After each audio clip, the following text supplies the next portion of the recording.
Napakahirap po talaga. Kasi tingin ng mga tao sa akin, drug lord ako.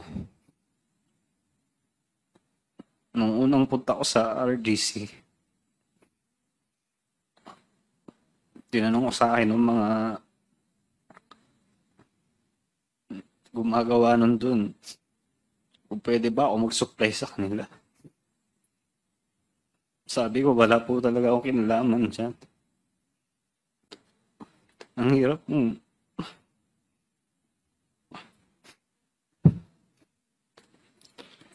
Buti sana kung ginawa ko talaga eh. Ang hirap po talaga. Kung meron man akong kasalanan, yun po yung sa TARA system. Totoo naman po lahat yun. Nagsabit po ako sa simula pa lang ng Senate hearing. Nag-cooperate na ako. Nag-request pa ako ng executive session. Binigyan pa ako ng Sergeant at Arms. Yung mga nilabas si Senator Lacson noon, hindi ko naman po kilala si Senator Lacson eh. Sarili niyang investigasyon yun eh. Mga nilabas siyang flowchart. Yun lang naman ang kasalanan ko. Di kasuhan nila ako tungkol doon. Pero hindi ako kailanman nagkaroon ng kahit anong kaso tungkol sa bribery. Kahit perjury nga lang, hindi nila ginawa eh. Siguro dahil takot sila. Palibasa, pinagte-text nila ako eh. Lahat ng text ko, binigay ko sa Senator Lacson. Pina-forensics pa niya sa Camp Crame. Meron pa akong certificate doon. Pero yung shabu, hindi ko po talaga ginawa yan. Hindi ko po gagawin yan kailanman. Mark, you mentioned in your affidavit that you applied to become a state witness. When was this? Nung na-mention ko po kasi si Pulong, dati, credible witness pa po ako eh, para sa kanila. Bago-bago pa siya na-mention. So, nung na-mention ko siya, sa hindi inaasang pagkakataon dahil sa Congress yun, bata pa po ako, at sabi nyo nga, hindi ko naman alam i-handle yung situation na yun. So, nabanggit ko siya. Lahat ng pangaharas ginawa nila sa akin. Tinanggalan pa ako ni Senator Gordo ng Sergeant at Arms. Pagkatapos kong pagtuturo lahat ng mga taga-BOC na tumatanggap ng TARA sa akin. So parang pinabayaan na niya ako para mamatay. So nag-request ako kay Attorney Fortune na pakisabi na lang na mag-press conference na humihingi ako ng tawad kay Vice Mayor noon na Pulong Duterte. So, pagkatapos nun, so yun yung parang tingin ng tao na nag-recant ako, hindi nila alam yung totoong nangyari na grabe yung pangharas sa amin. Pati nanay ko, balak nilang patayin. So, the day after yata nun, tumawag hindi ako nagkakamali, kinontak niya si Attorney Raymond Fortune, kinontak ni Senator Lacson para pumunta sa opisina niya sa BGC. Tapos nung nandun kami, tinanong niya ako bakit ginawa ko yun. Sinabi ko nga dahil nga puro nga mga death threat yung natatanggap ko. So, tapos tinanggalan pa ako Sergeant at Arms. Sabi niya sa akin, tutulungan niya mabalik yung Sergeant at Arms ko. At baka pwede rin mailagay akong state witness. So, naibalik yung Sergeant at Arms ko nun. Pero yung state witness, hinarang ni Senator Gordon. Kaya, ngayon, walang nakasuhan na customs, ako lang ang nakasuhan. Ang kinonvict nila sa akin na kaso itong drugs na to, na wala talaga akong kinalaman. Yung mga bagay na may mga ebidensya, yung ginawa namin ng presentation ni Senator Lacson noon, yun yung mga taong walang kaso. Mga na-promote pa, narinig ko kay, kay Jimmy. So, ganun yun, naging Ganun yung naging justice dito sa Pilipinas. Ayun nangyari sa amin. Is it not that the reason why your application for state witness was denied is because you recanted your statement against Pulong Duterte and Mans Carpio? Mr. Chair? Mr. Chairman, just an interjection, just full disclosure. Mr. Mark Taguba is a witness, one of the witnesses in my illegal drug smuggling case against Mr. Pulong Duterte and Small Abillera and the others. And right now, Where is that pending, Senator? it's pending with the DOJ. see. It's still pending. It's due for preliminary investigation yet. Yes, ma'am. And as for his status as for the inclusion in the witness protection program, it's also pending, Mr. Chairman, and right now I got word from his lawyer that he is receiving threats right now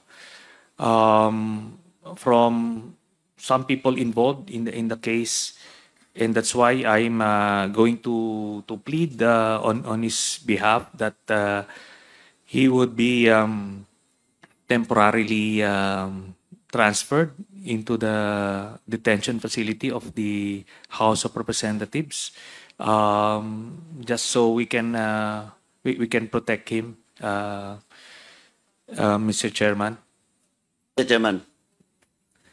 Anyway, Mr. Chairman, Congressman Paduano. the manifestation of former Senator Trillanes with regards to the request. No, I also personally talked to Mark Taguba just a few minutes ago.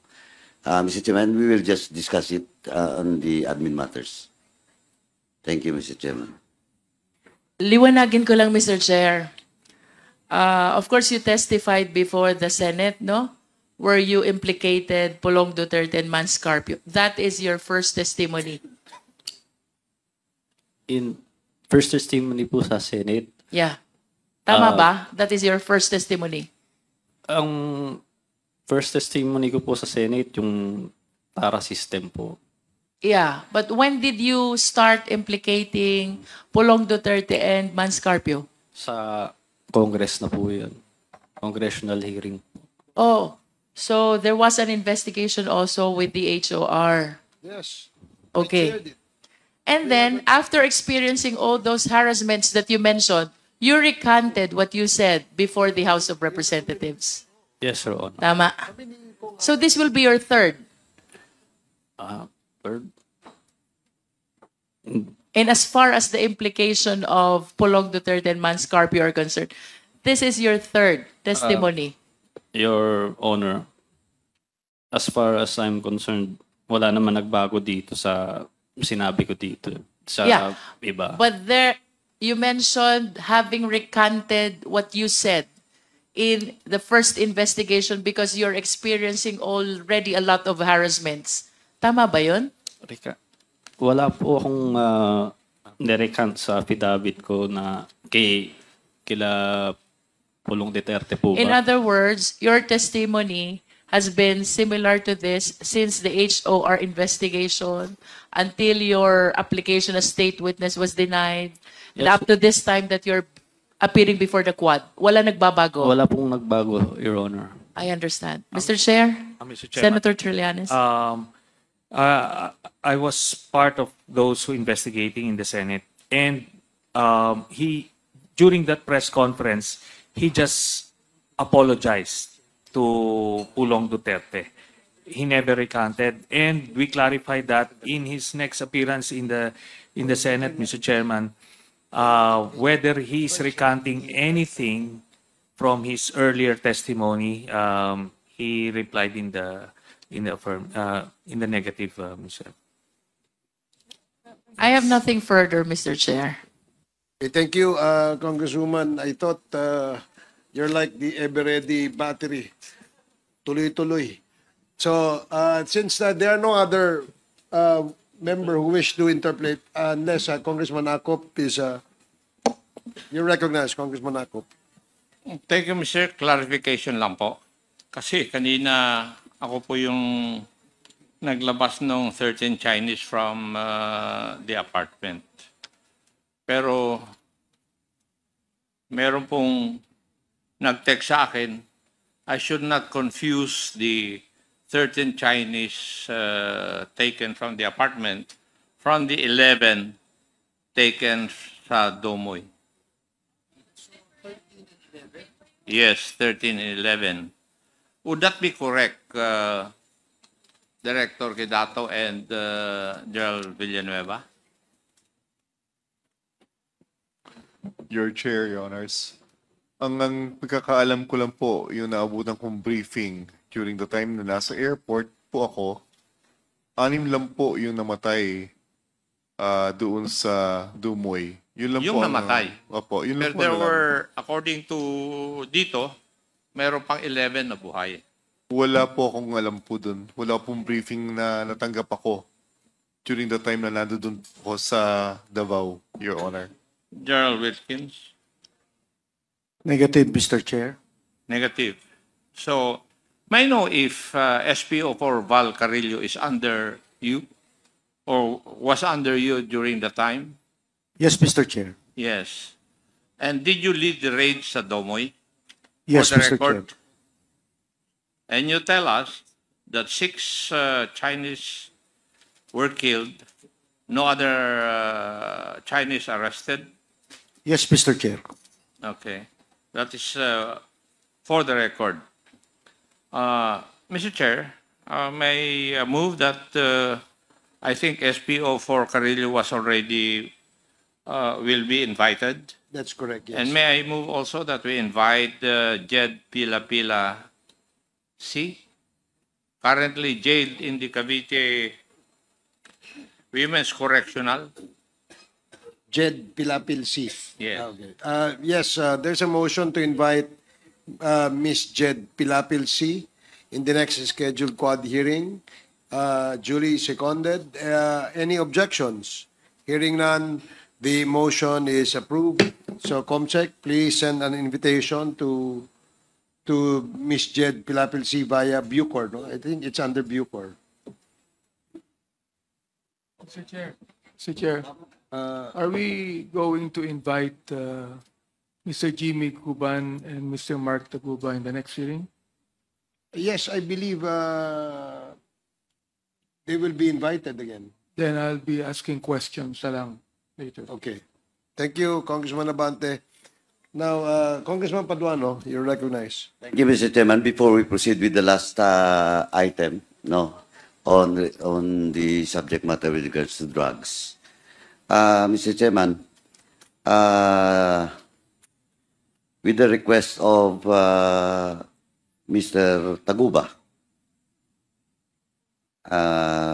because of security threat, may I move, Mr. Chairman, that we request the Bucor through Josec Gregorio Katapang for Mr. Taguba to be transferred in the House Sergeant at Arms, Mr. Chairman, until the Quad Committee has completed its investigation or until the perceived threats for Mr. Taguba are fully eliminated. So move, Mr. Chairman.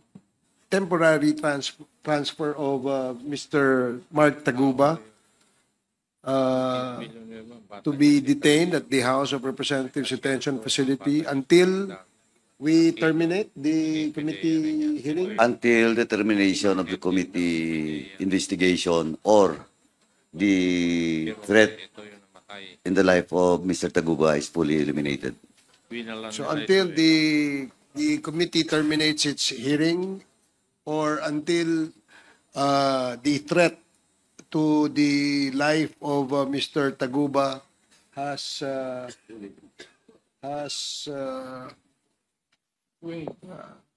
yeah, that's correct. So any second?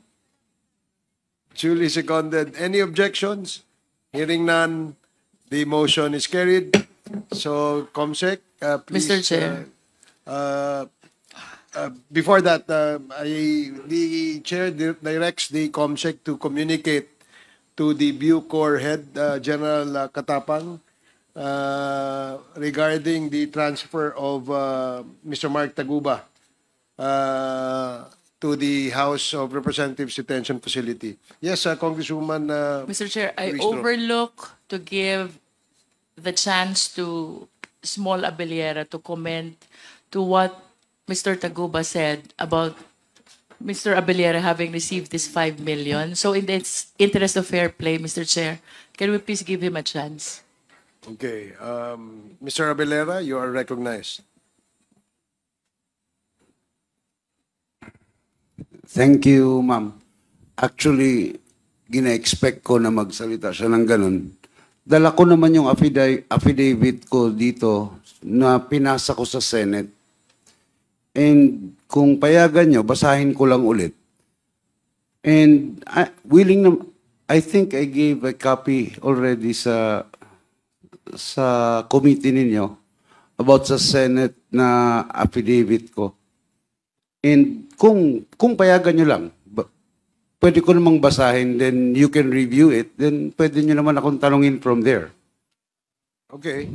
So since, just for the record, the committee is in receipt of a copy of the affidavit of Mr. Abellera that he also gave to the Senate, no? Senate Blue Ribbon Committee.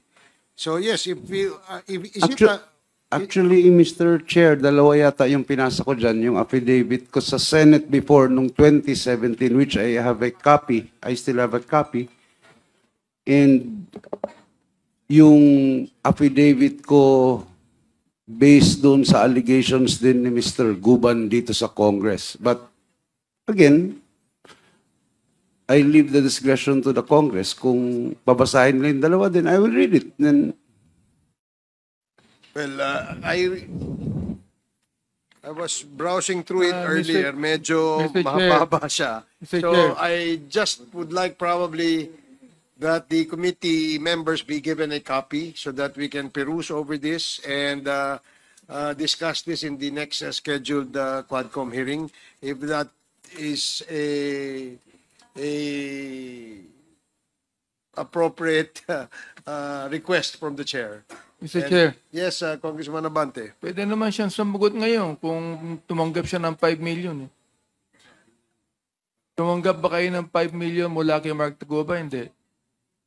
ang sagot ko po dyan, hindi. Dahil alam mo niya, kung pa-explain niyo ko, alam mo niya nung pagkita namin, na gaya ng Congressman Abante. Pwede naman siyang sumagot ngayon kung tumanggap siya ng 5 million. Eh. Tumanggap ba kayo ng 5 million mula kay Mark Taguba? Hindi. Ang sagot ko po dyan, hindi. Dahil alam mo niya, kung pa-explain niyo ko, alam mo niya nung pagkita namin, na gaya ng ginasabi ko sa Senate, nahindian na ho siya. So, ano ho ang rason para bigyan niya ako ng pera kung hinindian naman siya? Pero nakipagkita ka sa kanya. Yes, nagkita kami. Oh. Mark, pinapatunayan mo na binigyan mo siya ng 5 million. Opo. Jimmy, ikaw. Alam mo ba? Kung hindi mo alam. Separate transaction po yung sa amin, Your Honor. Separate. Sige, so as the chair requested earlier, because I know you are all exhausted, unless you want to continue, the chair doesn't mind. The copies of the affidavit and the affidavit that Mr. Abellera submitted to the Senate and the new affidavit that he has submitted to us will be furnished to all the members of the committee so that we can peruse over this and discuss this in our next scheduled quad hearing. Yes, Congressman Paduano. Last for the admin, Mr. Chairman, we have received a copy of the motion for reconsideration of former Mayor Teddy Tumang with regards to the contempt order that was issued just this afternoon, Mr. Chairman. And let me read, Mr. Chairman, the important part of the motion for reconsideration. the paragraph 5 of his motion. And to quote, in this line, I express my most profound apologies for any conduct that may have been perceived by this honorable committee to be non-cooperative and disrespectful, and I affirm my commitment once again to help these honorable committees in all hearings, proceedings, and investigations. With that, I humbly beg the compassion and the indulgence of this honorable committee to lift the order of contempt, for I have no willful intent to refuse to answer the relevant inquiries of the honorable committee. I am respectfully appealing to this honorable committee to reconsider the order of contempt for humanitarian reasons and for medical reasons. I am currently suffering from diabetes, and to be candid, my blood pressure is not good when I was checked by the attending house physician. Thus, I am humbly appealing and begging with you, Your Honors. Okay, so with that, Mr. Chairman, since I am the movant to cite Mayor Teddy Tumang in contempt, before I move, Mr. Chairman, to lift, I just want to make it clear, Mr. Chairman, that conditional po ang lifting natin. My motion will be conditional that in the next hearing, Mr. Tumang should be present, and at the same time, he will truthfully answer all the questions that will be raised by the members of this committee. With that, Mr. Chairman, I move to lift the order of contempt for Mr. Teddy Tumang on the basis that I have manifested a while ago, Mr. Chairman. So move, Mr. Chairman. well, I know that the movement has a compassionate heart, as well as the majority members of this committee. Therefore, there is now a motion to lift the contempt order issued to Mayor Tumang and duly seconded. Any objections? Hearing none, the motion is carried. Mr. Chair, Comsec. Mark Taguba will start staying here in Congress tonight. We still have to communicate with the Bucor. So as soon as the communication is received by the Bucor, and COMSEC will make sure that the Bucor will comply. Yes, sir. As with we the order. speak, we are sending it to the Bucor. Okay, that's through good. email. So if the order, if the request is granted by the Bucor, then maybe he can stay already at our detention facility tonight. So any other matters? Yes, This will be the last item in the topic for today's hearing, Mr. Chairman.